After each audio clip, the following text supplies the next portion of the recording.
Pedal on the road, everybody, one more time. Your next comedian coming to the frontal area. We're calling it a stage, but we know. He's a comedian and writer visiting us from LA. Please welcome Ceda Xiong.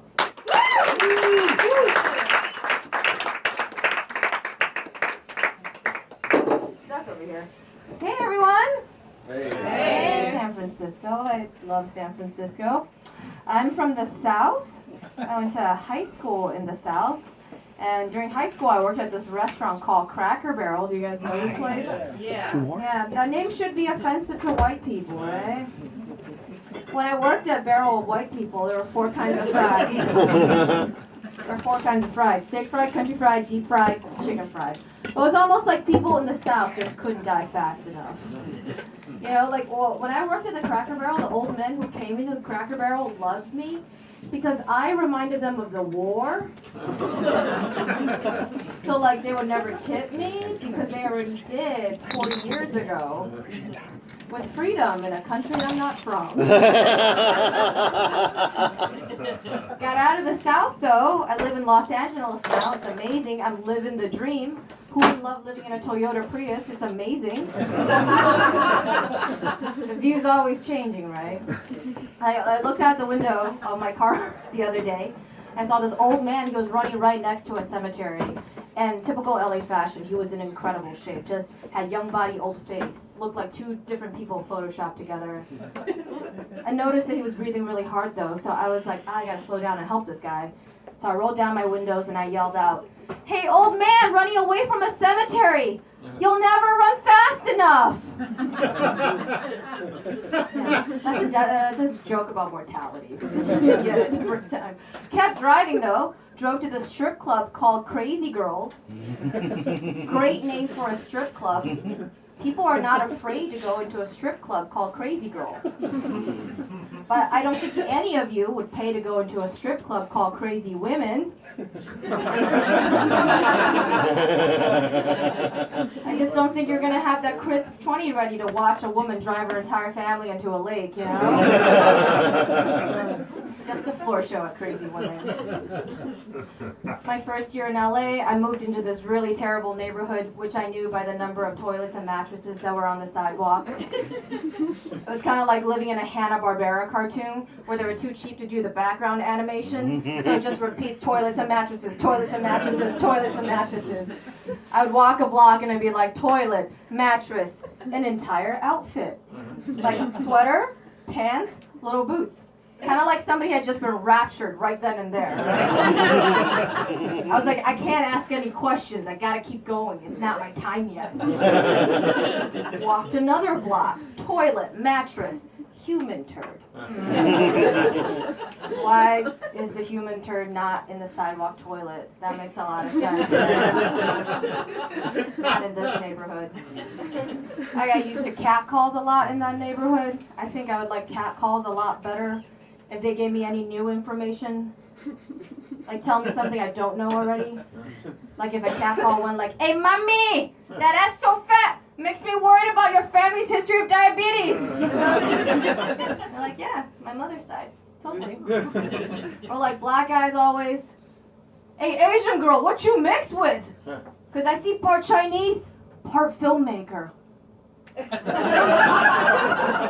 I've always wanted to direct, so that is amazing that you saw that in me. Has anyone here ever run into someone they just masturbated to? I call that a dream comes true. It's always so awkward, right? Because they go to shake your hand, you're like, not that hand. Gonna give you the good hand, right? Makes me think about female masturbation. The way we see it on screen is always so elegant, you know, like low lights, silk sheets, hair tossing, tasteful amount of mustache sweat on the upper lip. I feel like when I'm masturbating, I'm just in the corner of the room just going like,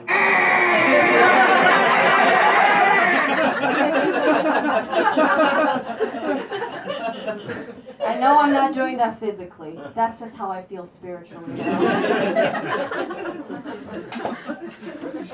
I don't like porn. I know that's a surprise.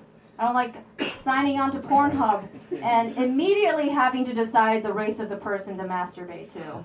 I don't enjoy that split-second call, you know? Like, I don't understand the men who are just like, oh yeah, this is my favorite race to masturbate to. Why? Oh, maybe 40,000 years ago our ancestors were separated by a land bridge. And our skin colors are so different now. It's so hot. Jizz all over that. Yeah. Very interesting to me. Very interesting. I think women are pretty chill. This is an unpopular premise, so I have to explain it. I think women are pretty chill because when we get pregnant, we're just cool with a rando. And I do mean a rando, because a baby's just a random assortment of DNA. You don't know that, fool. We're just okay with a rando subletting our bodies for 9 months. And then making like the rudest exit possible, right?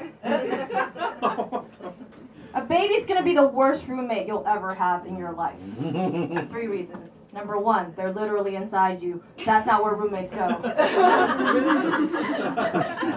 Number 2, they'll never pay for food. Number 3, say goodbye to the security deposit on your once functional vagina. Done. Drawing a parallel here to the movie Bad Boys. Do people remember Bad Boys? Great film. Made this scene really popular, copied in a lot of other action movies, which was a huge explosion, something like a car bomb or whatever. Martin Lawrence, Will Smith walk away unscathed, just emerging awesome, right? That's what giving birth is like. Except that your baby is Martin Lawrence, and your body's explosion they're slowly walking away from. Yeah, it's horrible. People in my life, people who have been pregnant before, or mothers as they like to be called, they tell me things like, oh, Ceda, that's crazy. Crazy thoughts. They try to assuage my fears like, oh, well, once you're pregnant, you're going to be on so many drugs. You're going to be on so many drugs and you won't feel anything. I'm like, ah, interesting. But why can't I just be on drugs and also not pregnant? Hook me up to an epidural, take me to Burning Man. I don't want to feel my legs for 2 weeks. The other thing is like, oh, your body's going to be awash in hormones. You're going to have so many hormones running through your body, and you're never going to feel about anything else in your life the way you feel about your baby. I'm like, well, why does my body have to trick me into loving my baby? What's wrong with my baby? Why can't I decide on the merit of my baby like everything else in my life?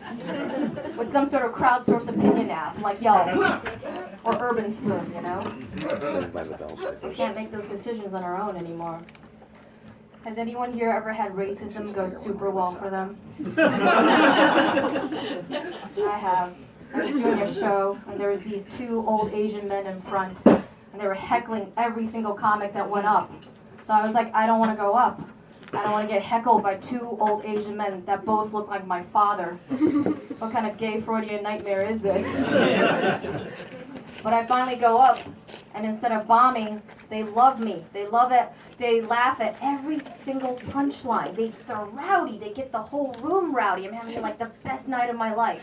They like got my references. They got my perspective.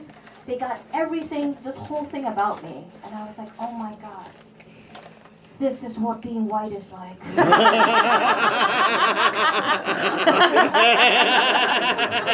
This is amazing. No wonder why you people don't want to give this up. I want to live in this moment forever. Forever.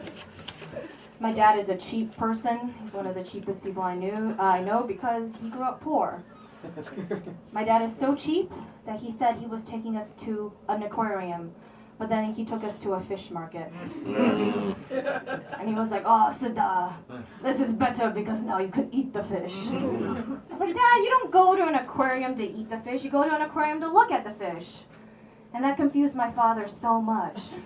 He was like, oh, Ceda, I don't understand how you can look at an animal and not wonder what flavor he has. Thank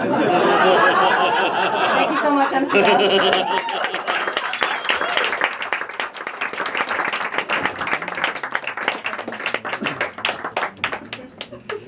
See the show, everybody. Woo! recorded.